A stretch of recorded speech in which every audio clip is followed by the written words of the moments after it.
میں نے پچھلے جمعہ مبارک میں آپ کو بتایا 3 چیزیں ہوتی ہیں، ایک ہوتا ہے حیض، ایک ہوتا ہے نفاس اور ایک ہوتا ہے استحاضہ۔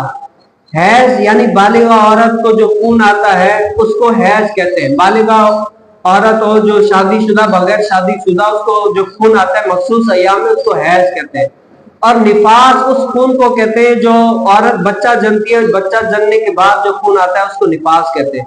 اور ایک ہوتا ہے استحاضہ، استحاضہ اس خون کو کہتے ہیں کہ نہ حیض کا ہوتا ہے نہ نفاس کا ہوتا ہے۔ یہ کیا ہوتا ہے؟ یہ ایک بیماری کا خون ہوتا ہے۔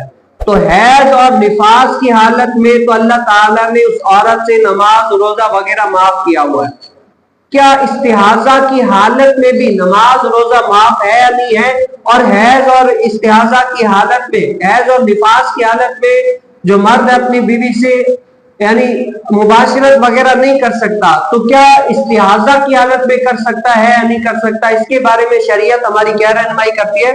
حضرت ابن عباس رضی اللہ تعالی عنہ نے فرمایا کہ مستحاضہ غسل کرے اور نماز پڑھے اگرچہ تھوڑی دیر کے لیے طہر۔ دیکھے اگر یہ نماز پڑھ لے تو اس کا شوہر اس کے پاس آ سکتا ہے، نماز عصمت والی ہے۔ اب اس کے بارے میں کیا فرمایا کہ حیض اور نفاس والی کو صرف اور صرف نماز روزہ معاف ہے۔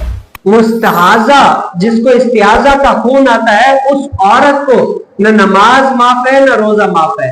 وہ نماز بھی پڑھے گی اور روزہ بھی رکھے گی، اگرچہ بار بار آئے وہ کیا غسل کر کے پھر پڑھے، وہ اسی طریقے سے کرتی رہے گی۔ اور جس کو استحاضہ آتا ہے اس کے اگر اس عورت سے شوہر ہم بستری یا مباشرت کرنا چاہے تو کر سکتا ہے یا نہیں کر سکتا؟ شریعت اس بارے میں کیا کہتی ہے؟ تو حضرت سیدنا عائشہ صدیقہ رضی اللہ تعالی عنہا کا یہ موقف ہے کہ وہ اس عورت سے مباشرت نہیں کر سکتے، بچنا اولا ہے۔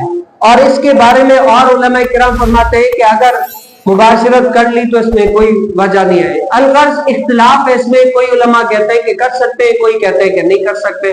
تو اللہ تعالیٰ مجھے اور آپ کو بھی بچنے کی توفیق نصیب فرمائے۔